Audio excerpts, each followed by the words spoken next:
สวัสดีครับมาชมไดโอด2ชนิดนะครับเป็นไดโอดที่ทำหน้าที่คล้ายกันแต่ลักษณะแตกต่างกันตัวไดโอดทางซ้ายจะเป็นไดโอดกระแสไฟตรงแบบธรรมดานะครับ20แอมป์ซึ่งเอาไว้ใช้บังคับทิศทางกระแสไฟของโซลาร์เซลล์นะครับปกติแล้วก็ไฟ12โวลต์เรานี่แหละครับใช้ไดโอดแบบนี้แต่ว่าถ้าเกิดว่า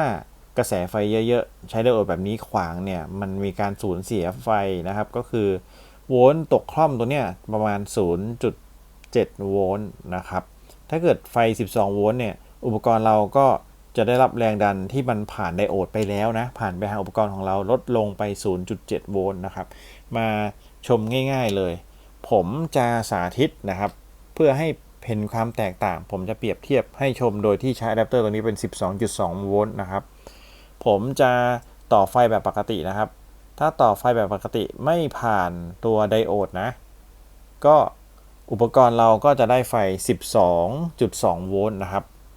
12.2 โวลต์ต่อให้กล้องต่อให้หลอดไฟก็ประมาณนี้ตกลงไปนิดหน่อยนะครับก็คือได้ 12.1 หรือ 0.2 อยู่นะครับ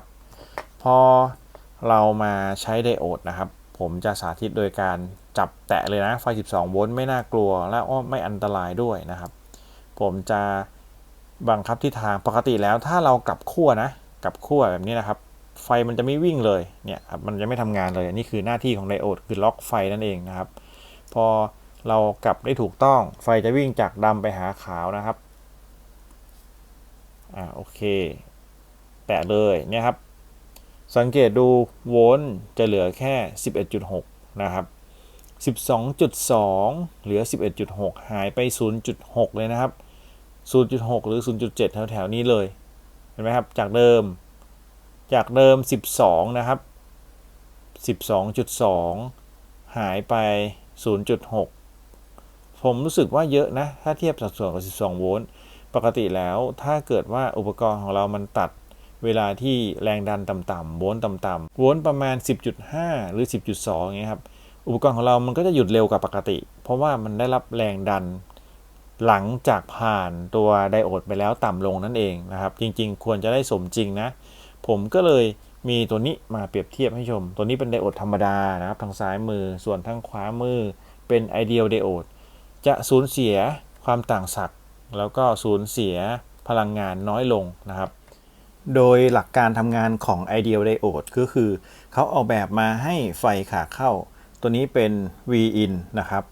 ทั้งหมดนี้เลยก็คือเป็นกรณีที่เอาไว้ใช้กับเครื่องใช้ไฟฟ้ากระแสสูงนะครับตัวนี้ทนกระแสมากจริงๆแล้วเขามีหางปลาให้ด้วยผมขันน็อตออกนะครับบัดกรีใส่เพราะว่าผมเอามาใช้กับเครื่องใช้ไฟฟ้ากำลังวัตต์ต่ำแต่ว่าอยากได้โวลต์ตกค่อมที่มันน้อยมากนะครับผมก็เลยบัดกรีใส่แบบนี้ตัวนี้เป็นไฟขาเข้าตัวนี้เป็นไฟขาออกนะครับแบบนี้เลยแต่ว่าวงจรนี้ต้องการสายกราวนะครับก็คือขั้วลบของไฟกระแสตรงนั่นเองตัวนี้เอาไปจ้ำกับขั้วลบเลยครับเขาเขียนว่าตรงนี้เป็นกราวนะครับไฟเข้าด้านนี้ V-in ออกด้านนี้เหมือนไดโอดเลยครับแต่ออกแบบให้เป็นวงจรมานะครับลักษณะก็จะเป็นแบบนี้มีสัญลักษณ์อยู่ด้านล่างนะครับก็ไฟขาเข้ามาฝั่งนี้แล้วก็ผ่านออกไปฝั่งนี้เนี่ยครับเป็นทรงนี้นะครับแต่ว่าเราต้องจำขั้วลบของวงจรเป็นขั้วลบของขาเข้านั่นแหละแล้วก็จำขั้วลบออกด้านนี้นะครับลักษณะการใช้งานผมให้ไฟเข้าด้านนี้นะครับตามที่เขาเขียนบอกก็เอามาต่อกับวงจรแบบนี้เลยครับแล้วก็หมุนเข้าไปนะครับทาง DIY Mall เขาทำวงจรตัวนี้ออกมาขายก็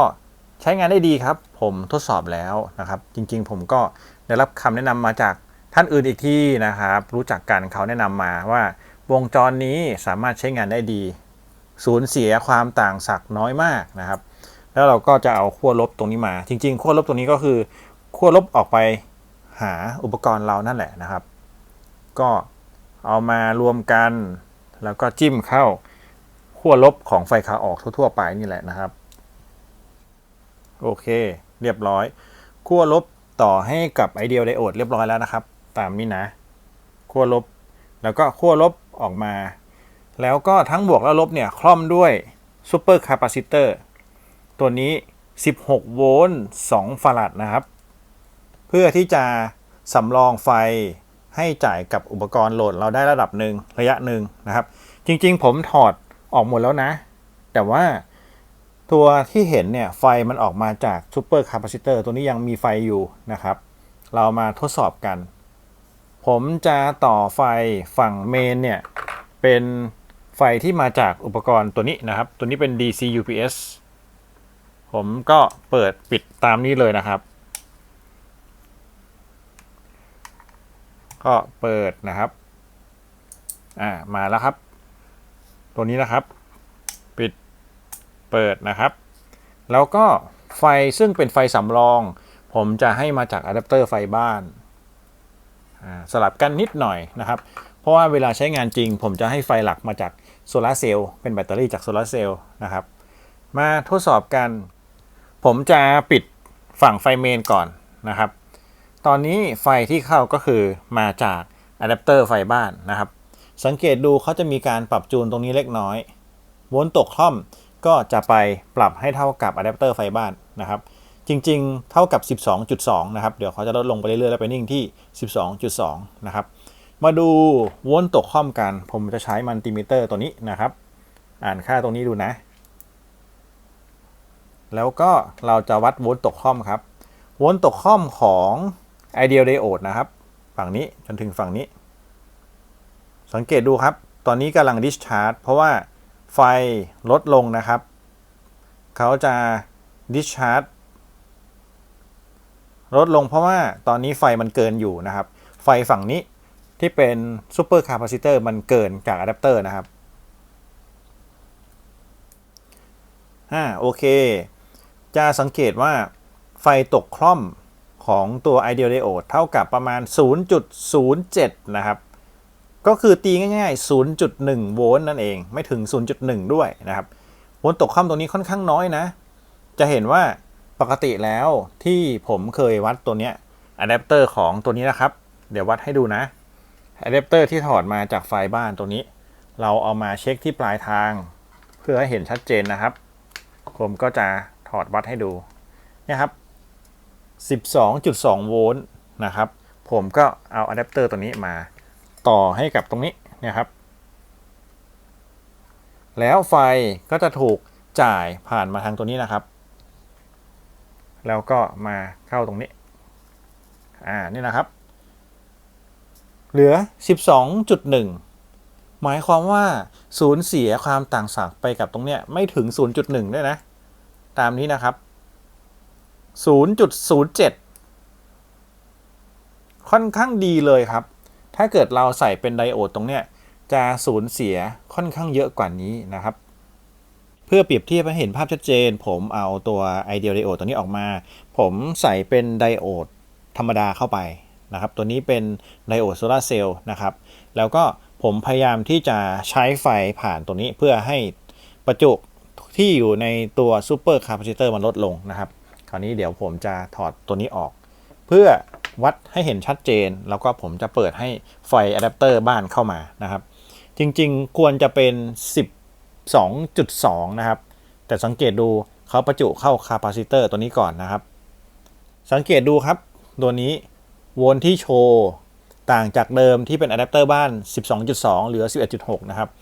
หมายความว่าโวลต์ตกค่อมที่หายไปกับไดโอดธรรมดาน่าจะประมาณ 0.6 หรือ 0.7 แถวๆนี้นะครับมาดูกันผมจะวัดด้วยมัลติมิเตอร์นะครับตัวนี้นะ0.83 เลยนะครับโวลต์ตกค่อมค่อนข้างเยอะถ้าเกิดว่าเอาไดโอดไปกั้นเนี่ยเครื่องใช้ไฟฟ้าคุณก็จะได้ไฟลดลงไป 0.84 นะครับจากเดิมเท่าไหร่ก็ลบไปแรงดันก็จะลดลงเยอะพอสมควรนะครับถ้าเกิดว่าท่านใดที่โฟกัสหรือคำนึงถึงโวลต์มากๆกับเครื่องใช้ไฟฟ้าขนาดเล็กนะครับแล้วก็ต้องการแปลงตรงเนี้ยผมแนะนำ Ideal Diode ตัวนี้ค่อนข้างเวิร์กเลยนะครับประกอบกับครับโอเคกลับมาแล้วครับ 12.0 เดี๋ยวรอสักพักเดี๋ยวเขาจะขึ้นเป็น 12.1 ตอนนี้ประจุเข้าไปยังซูเปอร์คาปาซิเตอร์อยู่นะครับก็เอา Ideal Diode มาให้ชมนะครับ มายืนยันว่าใช้งานได้ดี แต่ก็ราคาก็เอาเรื่องอยู่นะตัวนี้ผมซื้อมาด้วยราคาประมาณ180 บาทนะครับถ้าเกิดเอามาเทียบกับวงจรถูกกว่าเยอะเลยแล้วก็ตัวที่แพงในวงจรนี้ก็คือจะเป็น Super Capacitor ตัวนี้200 กว่าบาทนะครับแล้วก็ตัวนี้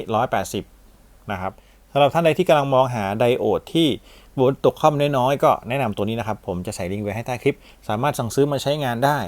ก็เป็นไดโอดที่ใช้อเนกประสงค์นะครับแต่ก็อย่าลืมนะว่าต้องต่อกราวให้เขาด้วยถูกต้องตามนี้นะครับสำหรับคลิปนี้ก็ขอบคุณที่รับชมครับสวัสดีครับ